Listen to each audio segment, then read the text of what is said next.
The one that's going to snap in 1 minute? God. Holy shit. I'm all right. I'm cool. I'm glad I got it. Did you get it on film? Yeah.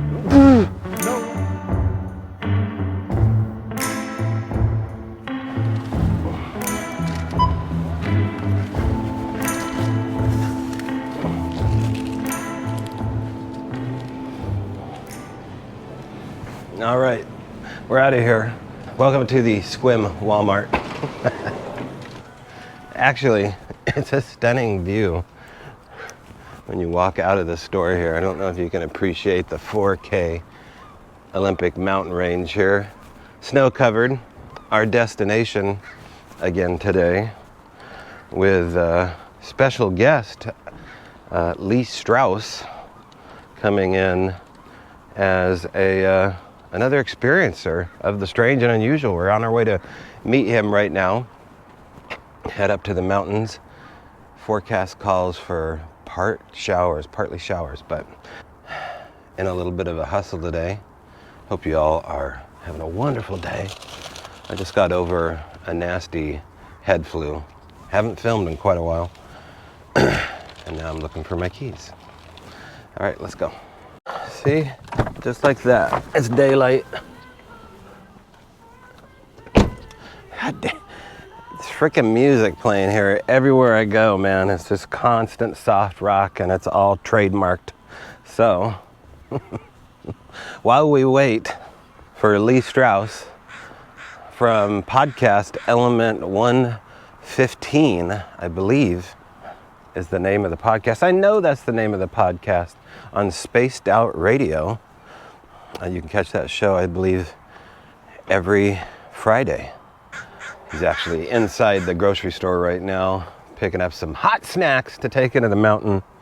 And I'm away from the copyright music. Once again, the bane of my existence is soft rock ballads blaring through gas stations. Lee Strauss of Element 115 with Dax and Lee every Friday, I believe around 8 p.m. Pacific Standard Time, out of the Pacific Northwest here, talking about the strange and unusual, encountering the strange and unusual. Maybe back-to-back episodes with targeted individuals, kind of the same age range, same professional career. A guy that has become, and I don't want to put words in his mouth, but he has been filled with the spirit of knowing that the supernatural is real, and we're going to talk to him about it. This is going to probably be a Bigfoot heavy episode though. Oh, and by the way, cozy hoodies available only at olympicstrangedays.com. Look at that beautiful logo Nancy Fry designed. Shout out to Nancy Fry and her beautiful website skills, and Alex Liberato for coming in as well. We're waiting for Lee. We got to get away from the frickin' music again. We'll do that in the mountains. I'll follow him up there. We'll act like it's all spontaneous, and then we'll get started into looking into some active cases here. We're going to go right up to the bank of the snow line, maybe walking through the snow. So this may be a snow-heavy Bigfoot episode, I'm guessing. I don't know. Maybe an overnight episode, I'm guessing. It was a late night with Cooper. He was barfing all night. All right, TMI.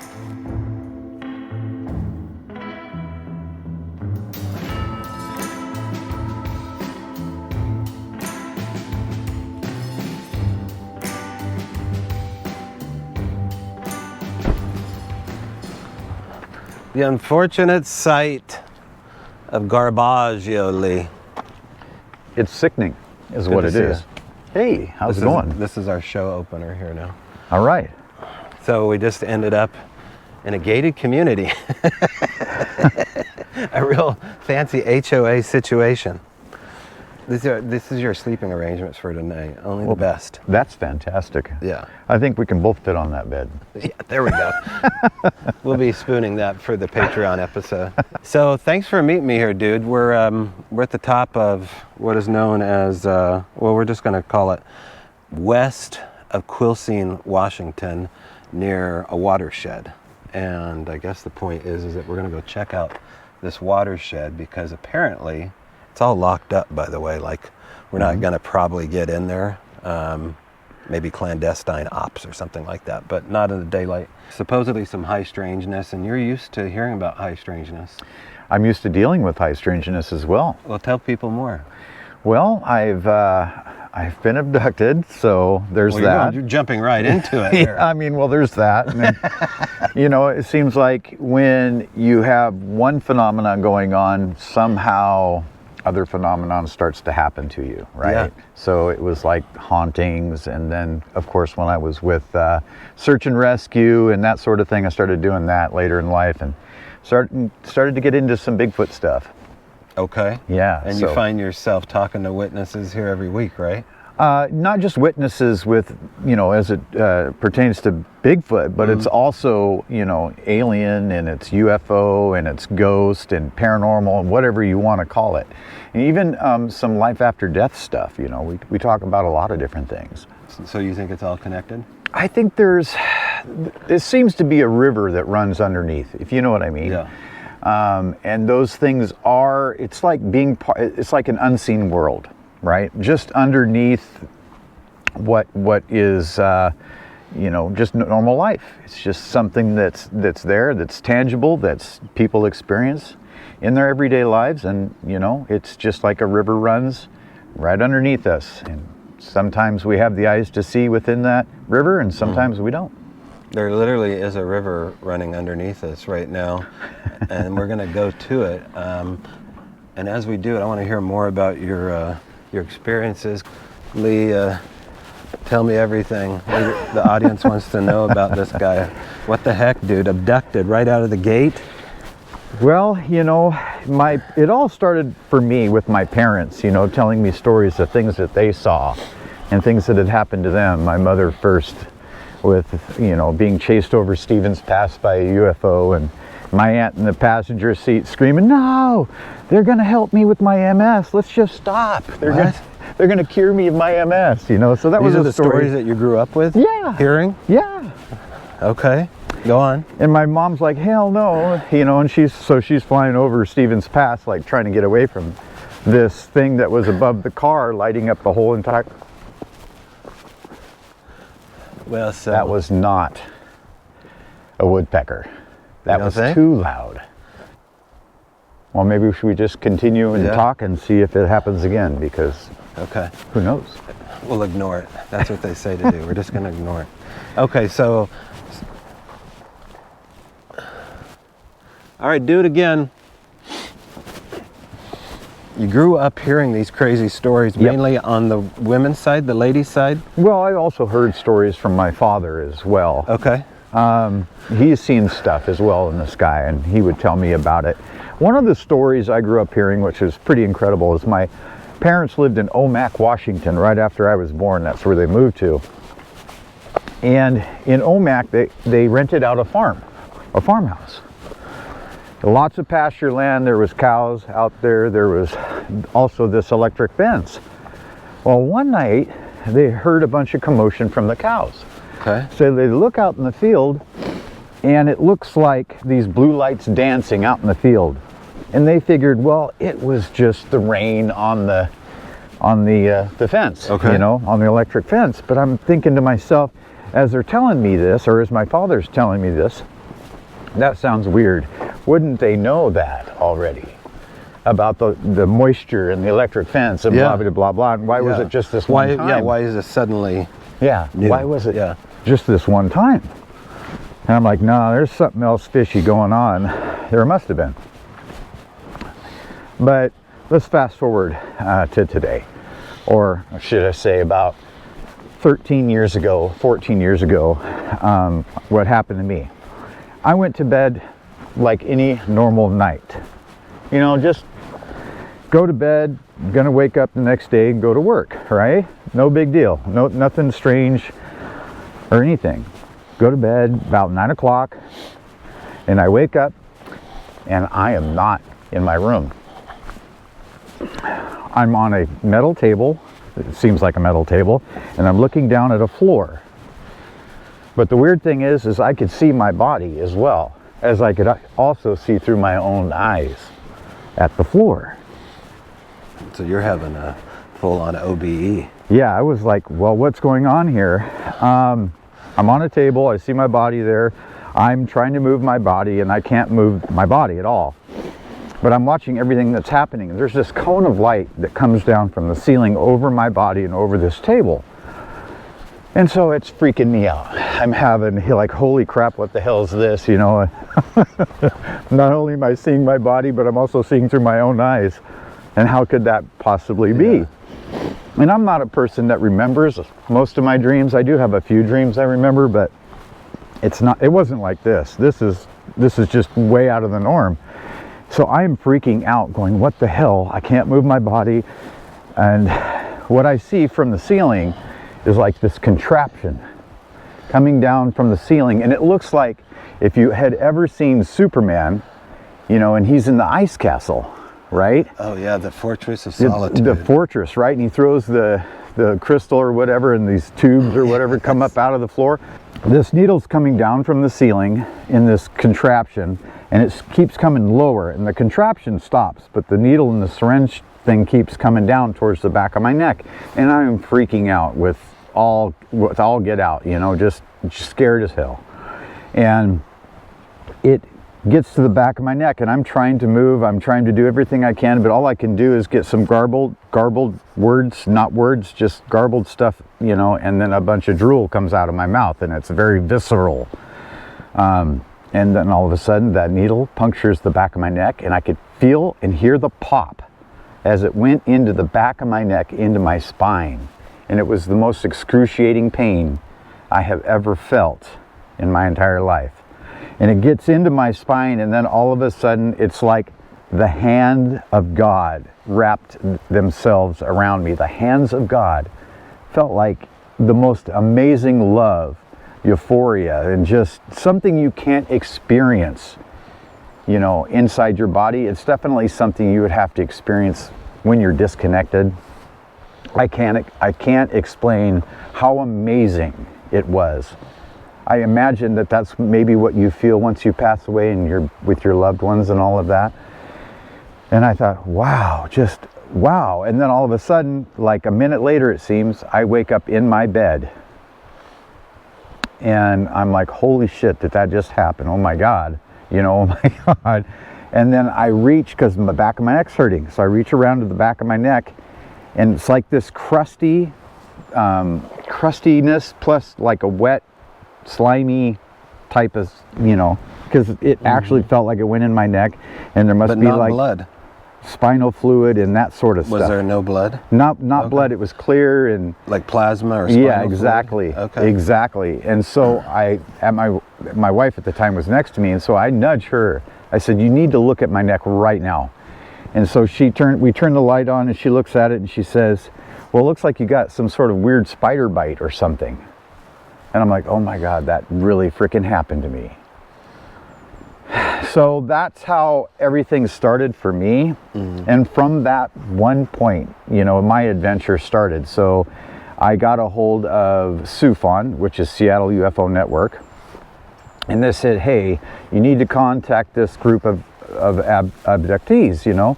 And so then I did that. I contacted them, and then I went to their first meeting. And this had happened like 2 years after the situation, because I was trying to find other people to talk to about this, because it was haunting my dreams and my daily life.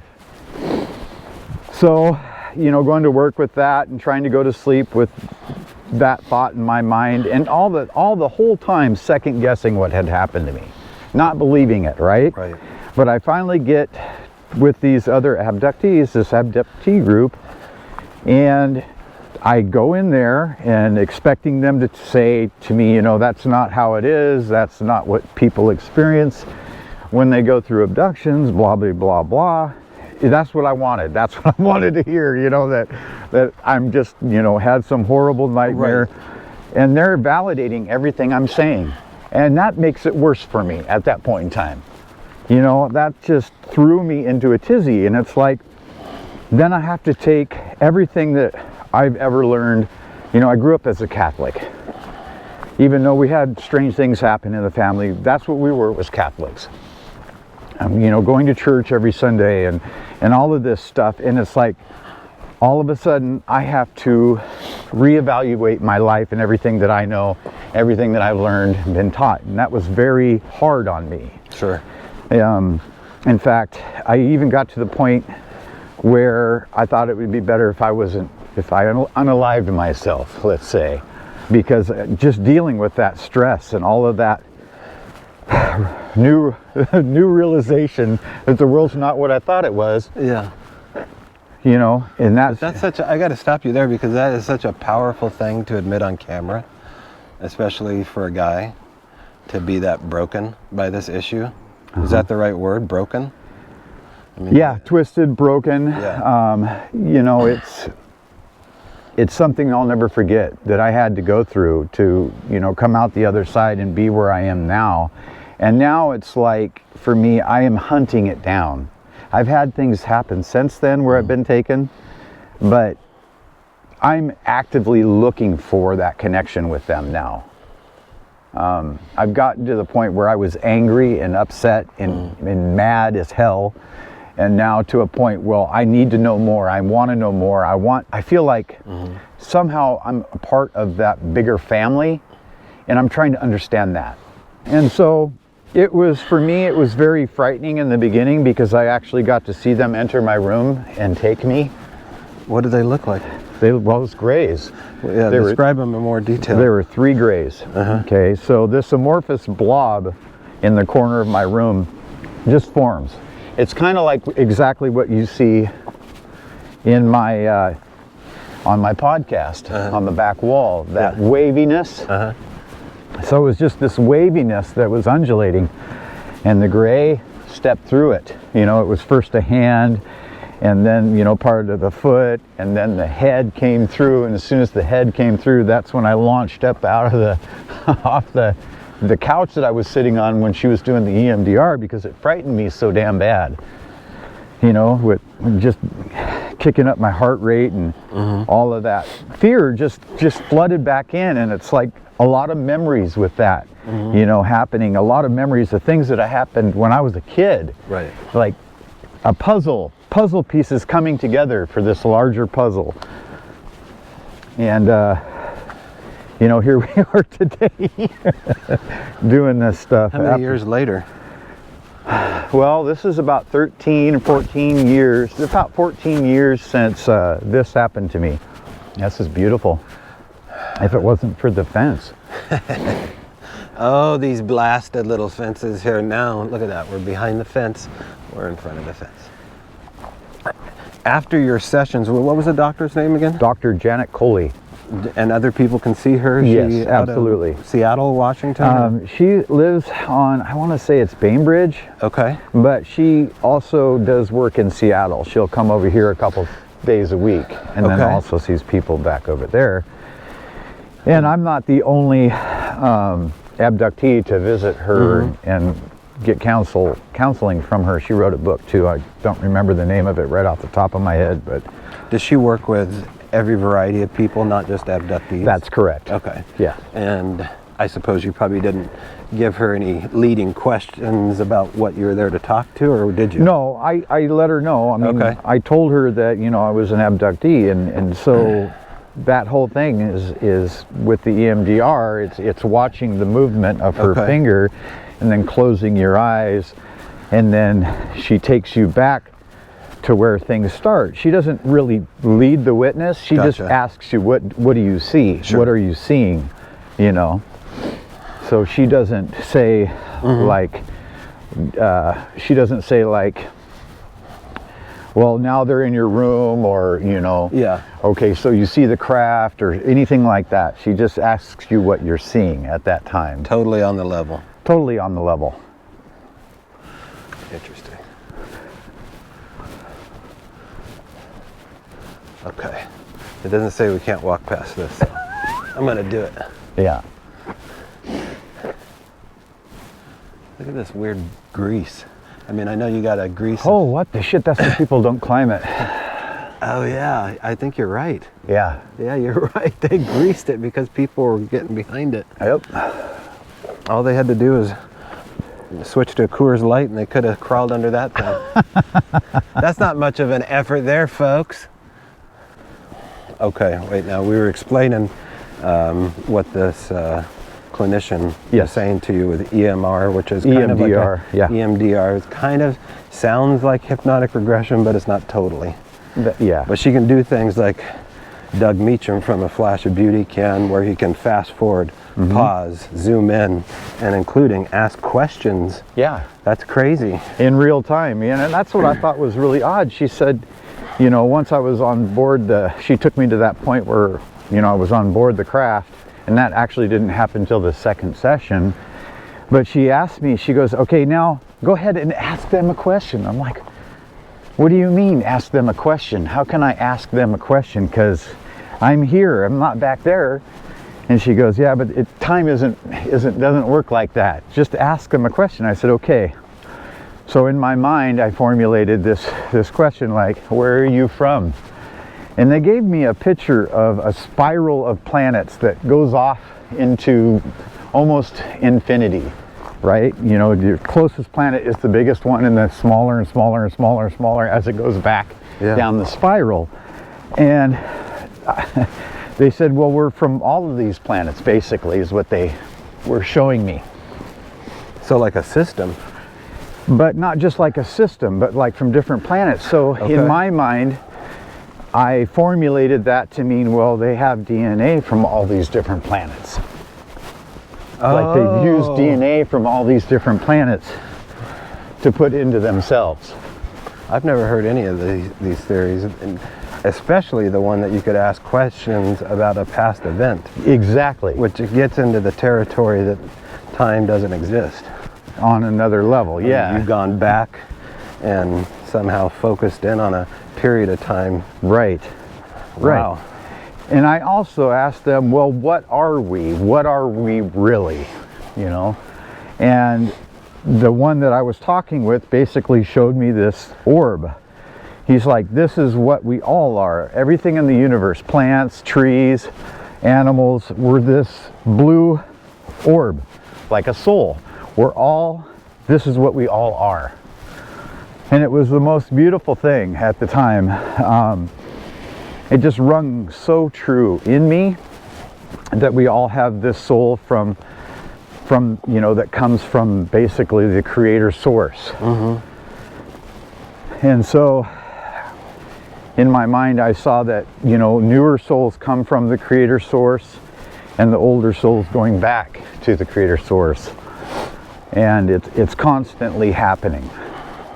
Now, is there room for this in the Catholic religion? Do they get into this? No, definitely not. No. Is this something you could go to a priest with, and what would they say? Like, I'm not sure. I'm just getting to the point that the Catholic Church treats these cases publicly and privately totally different. What is the, people may not know this, but what is the saint that is also a dog man?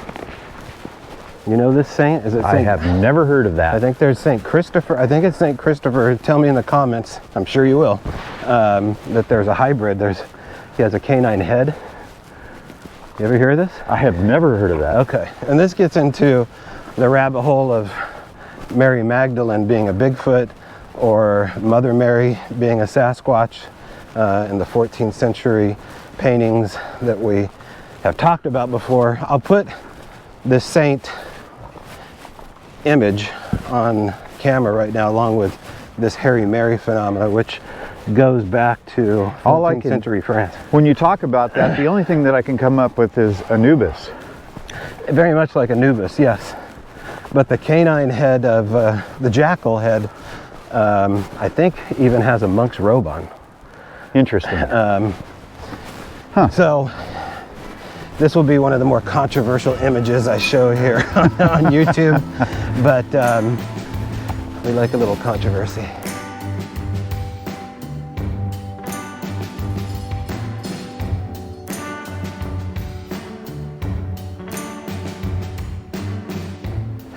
If you haven't been able to tell, we're kind of on a tour here on the Straits of Juan de Fuca. And so now we've gone from out over the saddle to what is known as Big Rock. That's kind of what the locals call this hill.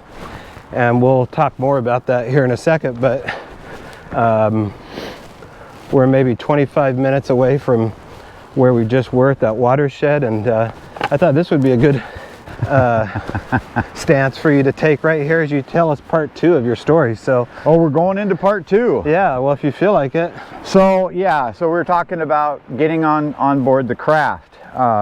During the second session with Dr. Janet Coley, the Grays bring me out of my bedroom into the front yard.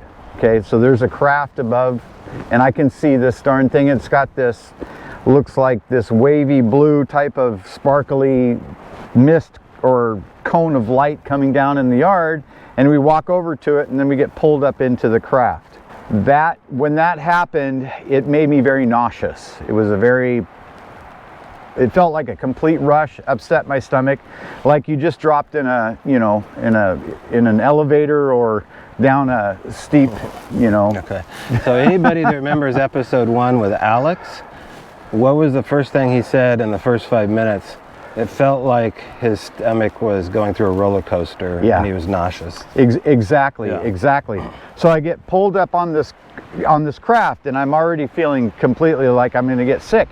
And then this noxious smell hits me, like ammonia and vinegar smell, right? It just envelops me, and it makes me kind of just worse, and I get sick right there on board. And it's not like you hear words when they talk. It's more of like a full understanding of what they're saying or what they're thinking. So it's like, okay, humans don't have control of their faculties. These people don't have control of their faculties, so that's why they got sick, because they were kind of upset that I puked on board.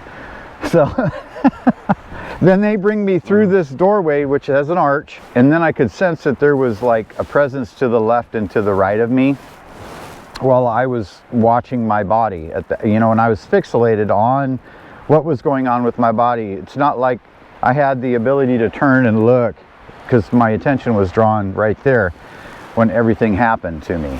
So that's kind of like coming back full circle. Mm-hmm.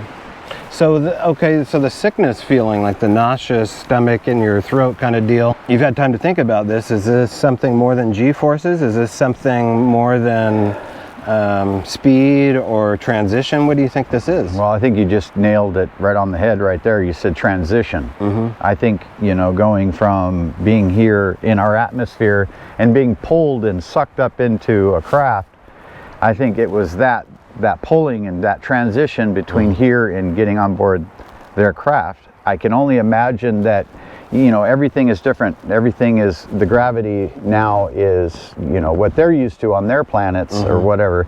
So it's definitely a transition, I would say. I wonder if you're physical at that point, or you are fully physical. Fully physical. Okay. I got sick, I threw up, so yeah, Okay. the physical body is there, and then they, once I get into that room is when they pull me out.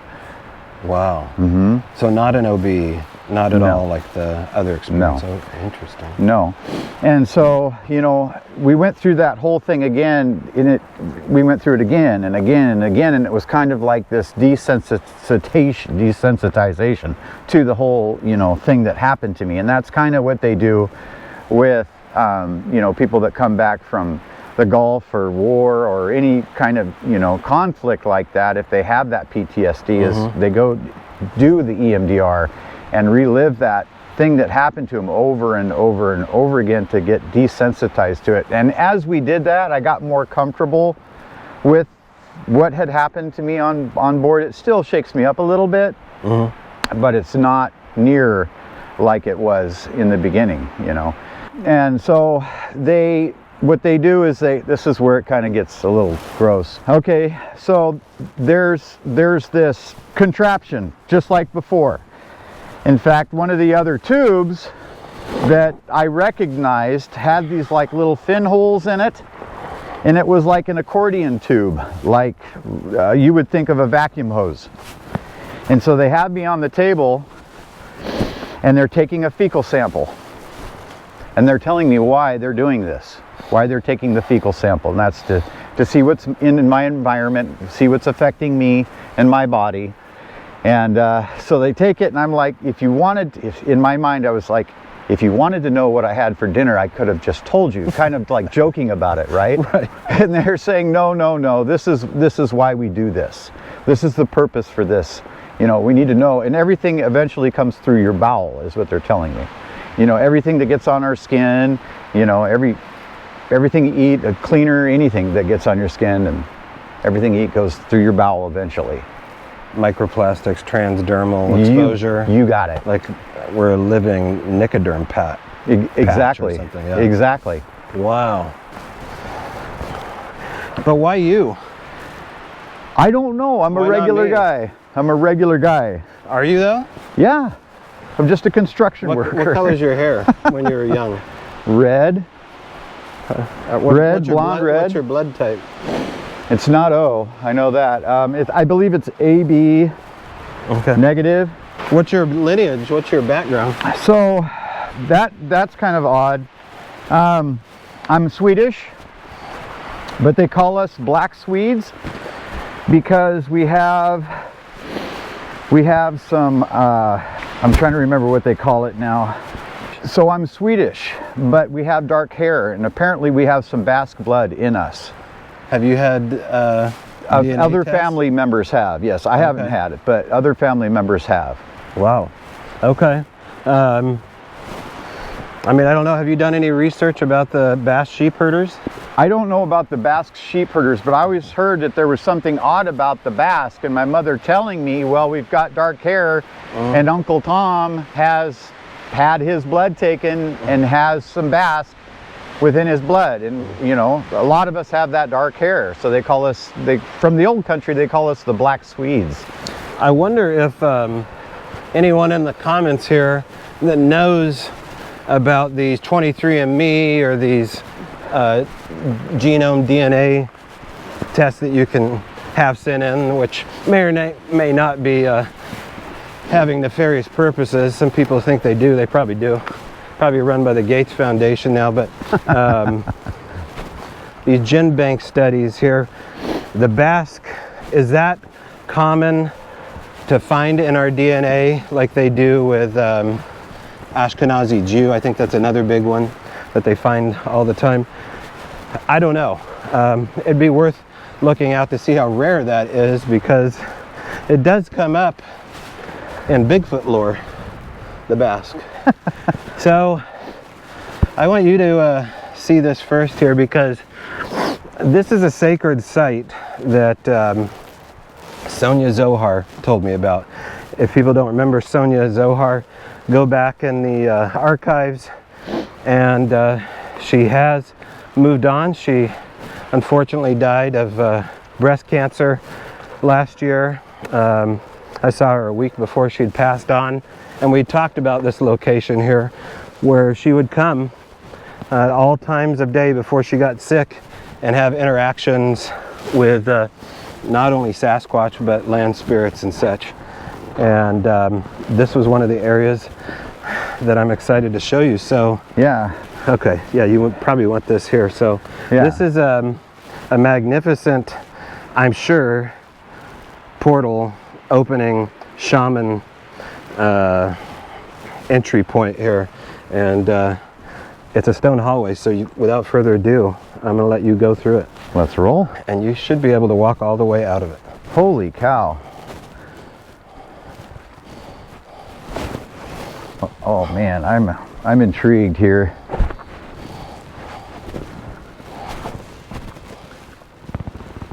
How's it looking? You getting buzzed? Yeah, I'm getting Let me hit. get a little. Okay. It all now right. just dropped, but I was getting hit hard. Okay. So whatever you feel like doing as far as experimenting down here, we can stay here all day. And it's not the only stone tunnel around here, but it's definitely the biggest. Thought came to my mind, and I don't know why, but I'm going to tell you. Okay. Feels like hands grabbing my feet. Now the acoustics down here are totally Yes. different, especially in the belly. Like this would be the apex of the belly, and the reverberation is something that's just really powerful. It's geological in nature, of course, but is it also something else here? What's that about? Are you getting a high reading just out of nowhere? It's not your phone? Too far away from it. Wow, look at it go. How often does that happen? Like that, only when there's something going on. And it wasn't doing it down here. No. Okay, so for the skeptic, put your phone as far away as you can, and I'm going to put my camera as far away as I can. Now let me hold it. And, okay, so when I move it close to the camera, it's not doing it. Not getting a big hit. But when you take it back up here... And I'll move my phone closer to it. Okay. 2.6, 3.0. Can you spike into the 10 for us? Well, I probably didn't word that correctly.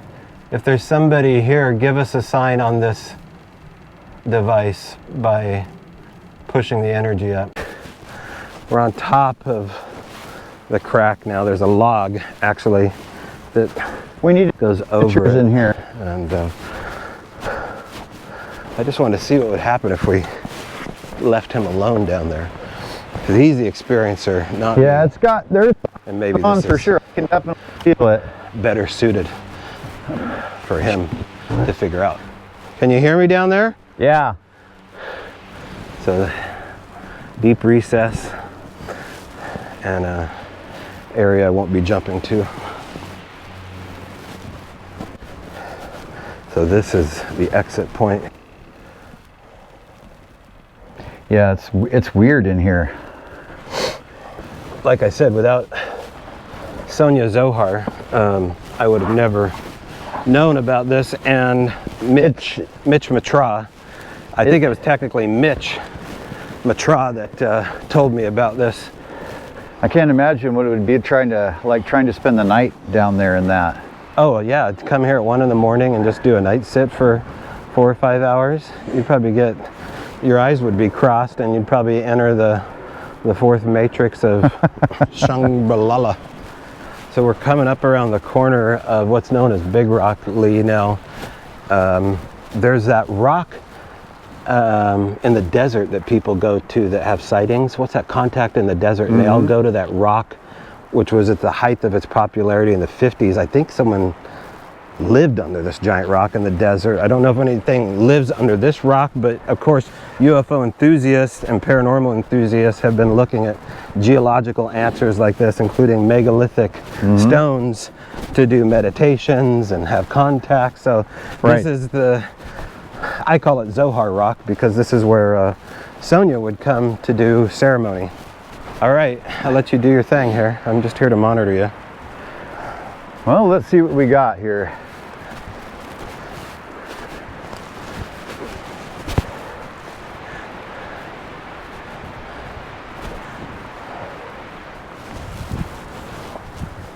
People definitely try to climb it. On the knees, maybe.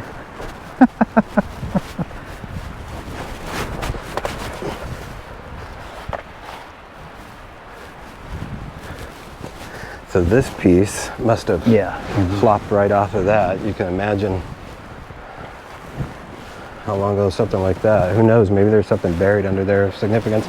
There's probably, you'll probably start seeing ceremony evidence here of candles or incense or offerings being hidden in little crevices. You're getting a little bit of a... No. No? No. Snail. Okay.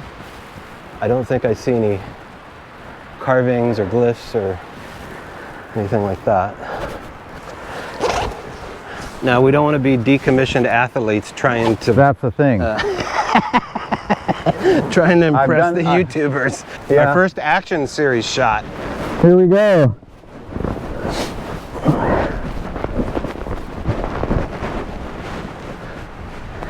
Oh, making it look easy. Look at him. I didn't get up that easy. All right, here, I'm going to hand this to you. Yeah. You almost have to put, that hand there and then the nub right there. Okay, I'm gonna edit this together so it's all in fast forward motion. There. I'm gonna go up the other way.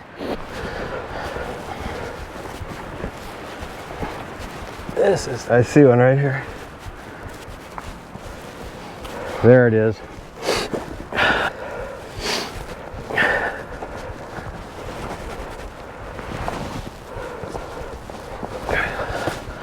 All right. Let's see the ceremony site.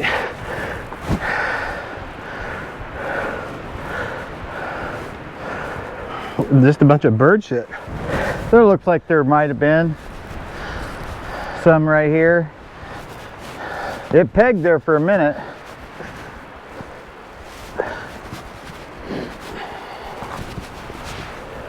Really? Yeah, it went way high. And that's higher than normal. Well, now Does it ever do like a static burst just because it turns on? Not like that. Okay. No. I mean, it does, but that was after it was turned on. It went way up.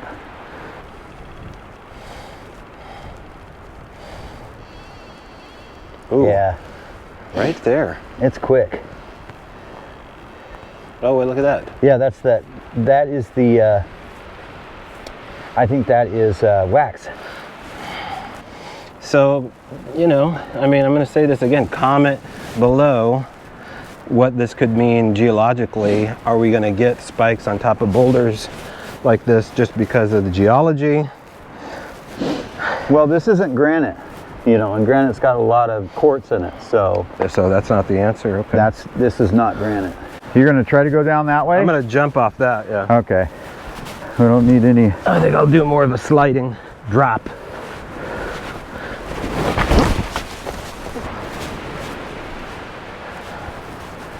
Fuck. You crazy?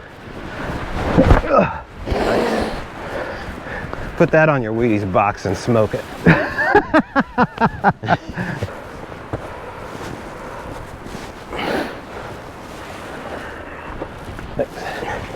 Nancy Fry, I think you did this in a skirt once. What?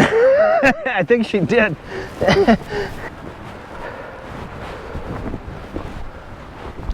What the what?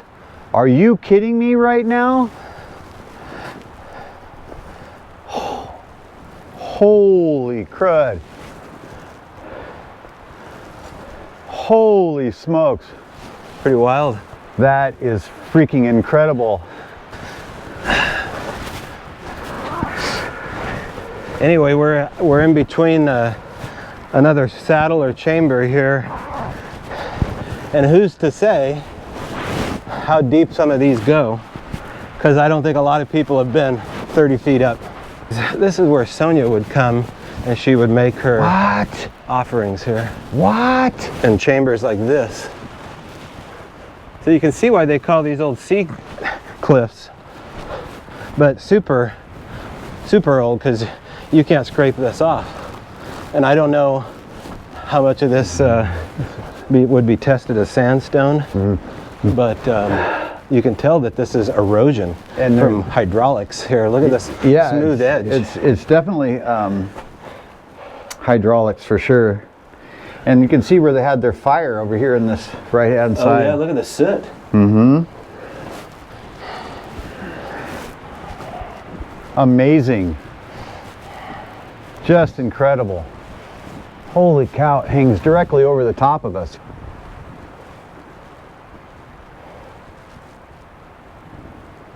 So I brought some rope for you. Oh, good. And let's unpack just that for right the now. sake of views.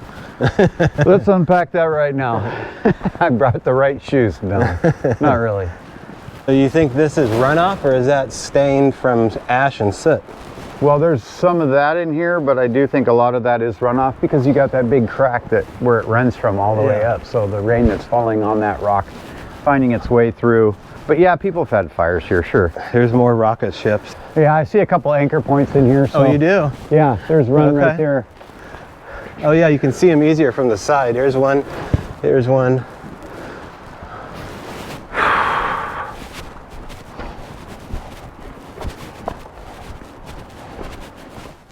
All right, walk with me, talk with me. Here we are. the same day, still in the woods with researcher, experiencer, Lee Strauss. We have a little overnight perch that we are actively setting up in for an overnight. We'll give you a quick little tour. Even though Lee's unmiked, you've got his 360 apparatuses. Boom, 360 recorder. We're going teched out central here. His R2 unit, another 360 camera, Pelican boxes everywhere. That's filled with moonshine. Here's his, this is where he's gonna do his Estes method. Later, we're gonna put him in a full trance. This is my full-on white trash. My little fold-up chair and my single natty light. And down there is the river. Look at him grounding and earthing. Wow, he's really going for it here. He's got his multi-million-dollar parabolic here. This is me over here with my rainfly. I can't say enough about having these little Walmart bungee cords, no hooks, just these balls that hook to grommets, and then my little Eno REI hammock here, and I sleep like a little baby. Point out these real quickly is the natives absolutely are coming here onto the cedars, and they're utilizing the absent side of the visual part of the road here. And they've been coming here for years doing this. You can see there's maybe another little old spot right there, but they do hats, they do baskets, they do art. Oh, here we go. We can do Old man's beard. the Yosemite Sam. I don't know if anybody familiar. This is how rednecks have fun.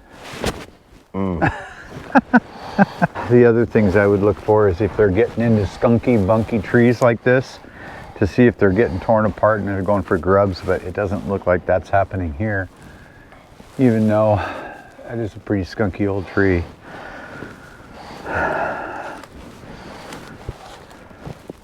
But it's still, whatever this trail is here, it goes up that way.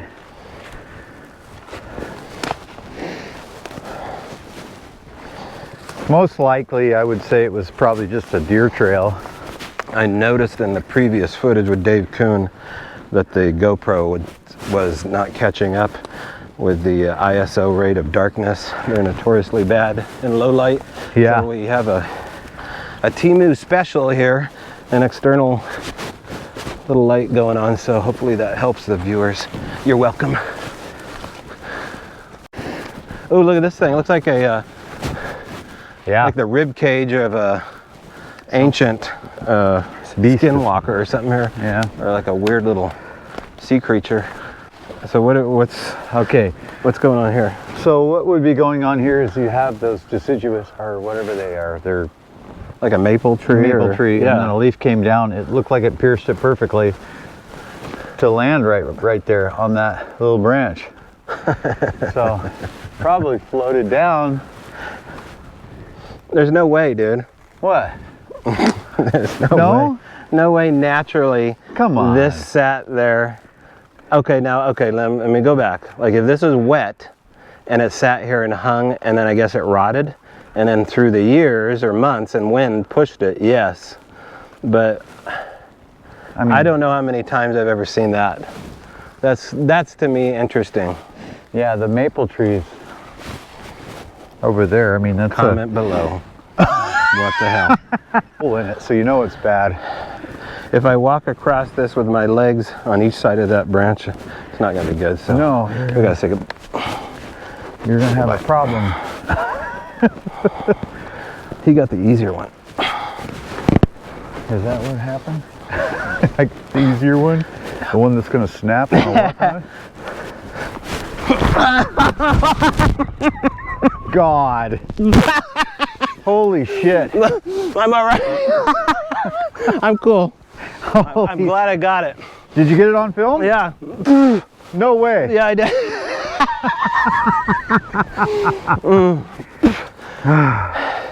It's all right. It was way more gentle than it looks. That was a good about a 4-foot fall right there. And I found my recorder, so That's good. we're good. Oh my Lord. This stunt was brought to you by Geico Life Insurance. That's funny shit. I haven't hiked since September. It's starting to show. It was a long winter, dude. Yeah. Oh, look at this. Someone's geocache. Check this out. Oh wow. Well, It's camoed up. yep. It's bigger than most geocaches, which are usually in a little soup can. And someone... That's all it is. That's funny. So, I'll be damned. And then you sign your name here. Yeah. Let's see if there's a date. Yeah, 9/23/24. Okay, I happened to bring a business card, so full exposure now. This is a little bit ridiculous here, but I was thinking maybe like somebody's casino stash or something, but That would have been nice too. all right, we're here having a little post-hike meal. What's for dinner, you might ask? Oh, I'm so glad you did. Why, it's Backpacker's Pantry. Not a sponsor, yet. Three Sisters stew. It's a little bit stale, but I put some naan bread from my local Indian delicatessen, and it was a nice combo. I don't know what you're eating, dude, but... Well, I've had some pepperoni. What do you got there? Excelsior, Imperial, Mango, Giraffe, Space Giraffe liqueur. Looks nice. What do you got going here? You're breaking out your image. Can you turn up the contrast, or is that as good as it gets? No, I can bring it up. Heck yeah. So yeah. So this is what basically came into my room, and just notice how big that head is compared to the body. It's very spindly. Yeah. And let me go one more This back. is like full-on Ozempic action. Yeah. Oh, I like how you did the little profile shot. Go back to that. Look at that little smile. Like a little, did you do that on purpose? Like a little grin? I don't know that I did it on purpose. There was, one time I was laying in bed and I felt that they were behind me, and I knew it, and I didn't want to turn around and I didn't want to look, but I said, you know what? I asked for this. I asked to actually see them, while I was awake, and so this is the time it's going to happen. Right. So even though I was scared and terrified, I turned over and there was one facing me like this close to my face. What date is this around?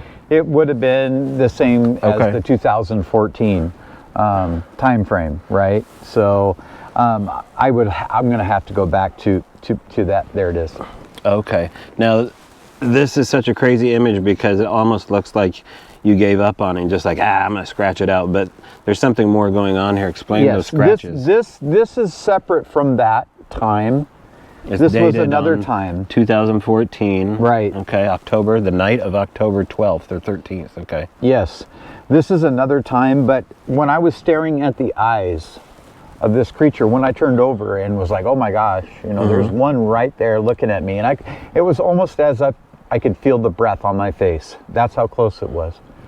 And starting from my feet on up, I started to get numb, and I was not able to.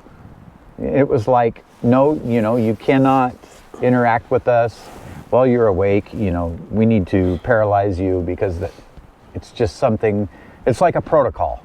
Time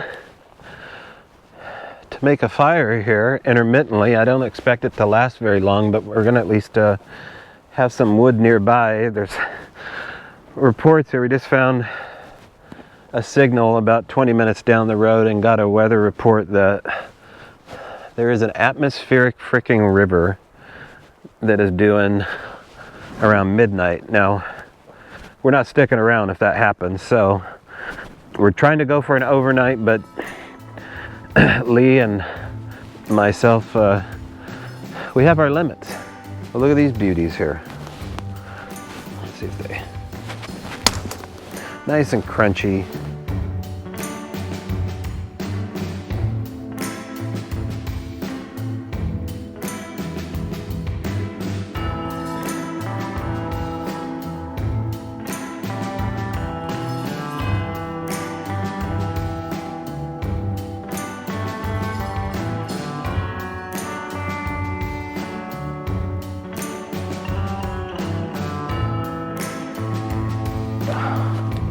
Now we use toilet paper, invoices from some lawn maintenance jobs, and some 10W30 engine oil as a napalm active agent. And if that didn't work, I was going to break out the old jet boiler. I guess, so yeah. We're headed into the woods here. We're doing some night walk action before the sun fully sets. We actually have a little bit of a blue sky. Lord knows how, much time we have with it, but we're gonna enjoy it as much as we can. There's a very long trail that heads up from this point to what is known as Gray Wolf Creek, up to what is Blue Mountain / Hurricane Ridge. We're not gonna make that hike today. You need snowshoes and Jeremiah Johnson type abilities, so that's not us. Not all night hikes are created equal by any means, but when you attend Olympic Strange Days, you have the opportunity to do a night hike like this, very much like this. We have 2 or 3 different levels. One will be on the beach, one will be in the mountains, and one will be at the campsite. So it's entirely up to you. This is what I would call a moderate degree night hike because the trail is way less visible. We're using red light discipline for the most part. Are you on the trail, dude? Oh, yeah. Are you? Okay. Yeah, 100%. Oh, look at that view. Right? Get it.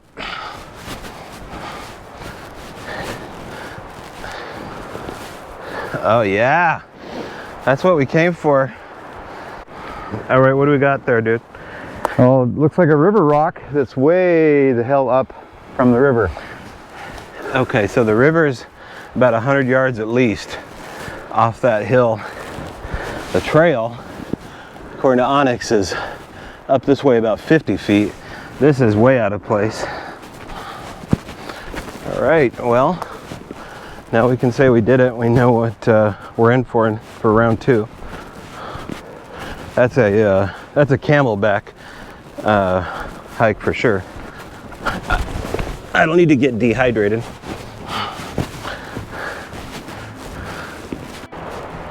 Moon's out.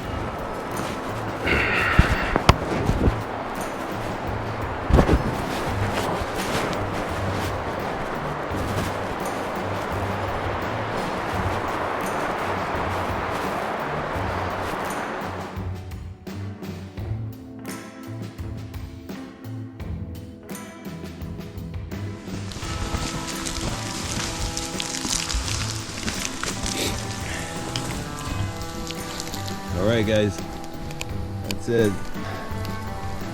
See you in the trees. We out.